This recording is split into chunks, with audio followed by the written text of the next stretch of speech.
morar em zona rural é gostoso, é calmo, tem muita paz, entre outros benefícios.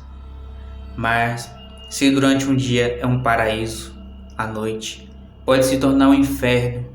E quando eu falo isso, é porque foi o que vivi no sítio de minha avó há uns anos atrás, na Quaresma.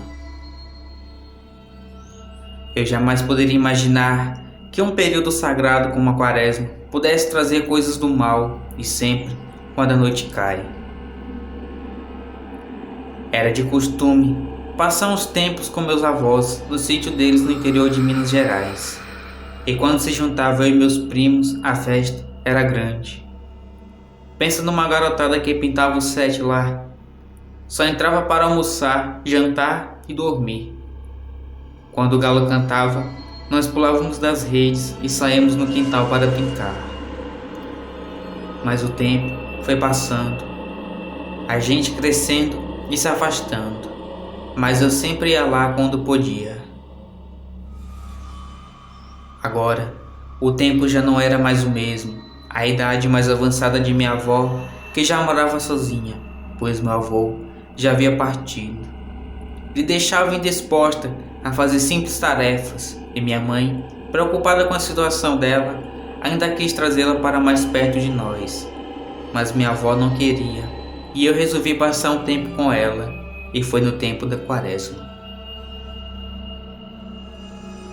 Cheguei e encontrei ela sentada na cadeira de balanço com seu cachimbo. Parecia uma boneca. Desfiz as malas e logo fui me ajuntar com ela. Minha mãe ainda dormiu aquela noite conosco e no dia seguinte partiu de volta para a cidade. Cuidar da casa ela ainda conseguia ir bem, mas não conseguia fazer simples tarefas como limpar o quintal, que era muito grande. E a sua única companhia era o Rex, um cachorro que ela ganhou logo após a morte de meu avô. O tempo foi passando e já haviam passado cerca de uma semana. Eu iria ficar com ela um mês e depois revezaria entre a família. Foi quando a Quaresma já estava mais ou menos no meio. Em frente ao sítio tinha uma grande estrada longa de terra e era bem comum passar animais pastando até tarde da noite. E por algumas vezes eu me acordei com sons de passos na rua e barulhos. Mas como o Rex nem latia, era sinal que eram os animais pastando até aquele momento eram apenas eles mesmos. Era início da noite de sábado. A lua cheia saía tímida entre as nuvens e minha avó, olhando para ela, disse para mim não ir dormir tarde, pois ele iria passar. E eu perguntei quem. Então ela disse que eu saberia logo. Então, eu fiquei muito intrigado com aquilo e eu iria ficar acordado até tarde. Mas nada demais. Apenas os animais na rua e nada. Passou-se alguns dias e na quarta-feira, depois do jantar, coloquei ração pro Rex e fiquei na sala com ela. Quando deu umas 8 horas, ela foi dormir e eu ainda fiquei na sala, pois iria passar um filme de terror e eu não perderia por nada. Imagina o cenário de um sítio no interior e assistir um filme de terror era bom demais. Aquele clima ajudava mais o medo, mas só que foi até demais. Já não me recordo o nome do filme, mas era bom. E quando o filme foi acabar, eram umas 11 horas. O Rex estava dormindo na sala e de repente ele sentiu algo, pois levantou as orelhas em posição de alerta. Ficou um clima tenso e eu preferi dormir. Mas antes, passei no quarto da minha avó e ela roncava igual um bebê. E eu nem sabia que ela roncava daquela forma. Me deitei na rede e comecei a me balançar. Minha perna batia na parede e assim eu ia adormecendo vagarosamente. E me assustei com um estrondo na rua. O Rex começou a rosnar e latir. Então eu me levantei pensando ser um ladrão.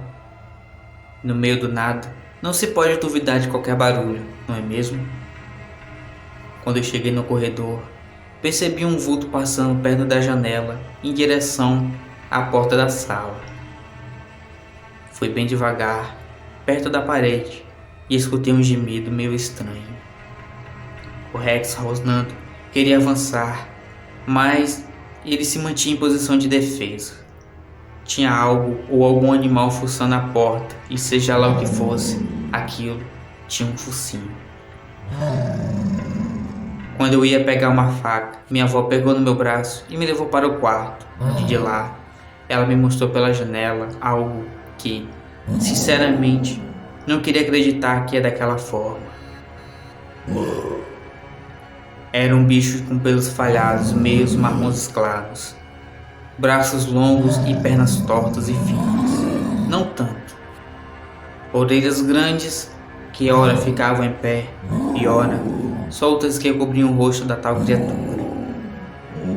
Aquilo raspava os dentes uns nos outros, que o barulho dava para ouvir mesmo estando trancado dentro de casa.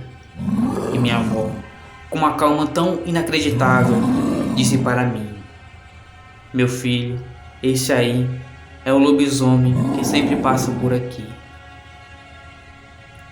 Eu fiquei mais impressionado com o jeito dela calma do que com a criatura monstruosa querendo entrar dentro de casa. Quando aquela coisa se virou, eu vi só a forma da cabeça. Era igual a de um lobo, mas deformada. Um focinho médio, mas que ficava aberto devido ao tamanho dos dentes. Aquela coisa se pôs de 4 patas, soltou um uivo e saiu galopando igual um cavalo pela estrada fora. Até o som era parecido. E dormir não tinha que me fizesse. No dia seguinte, liguei para minha mãe com aqueles telefones bem antigos e fui embora, pois não passaria nem mais uma noite sequer lá. E minha mãe já sabia da tal história. E acreditem, aquele lobisomem já aparecia há muito tempo, mas nunca fez mal com eles. Minha vozinha partiu no mesmo ano, mas não sozinha em casa. Ela foi morar com outra tia, e lá ela descansou para sempre. Mas eu sempre irei me lembrar, até o último dia de minha vida, daquela noite em que eu vi um lobisomem na porta da casa da minha avó, na quaresma. Boa noite e fiquem com Deus.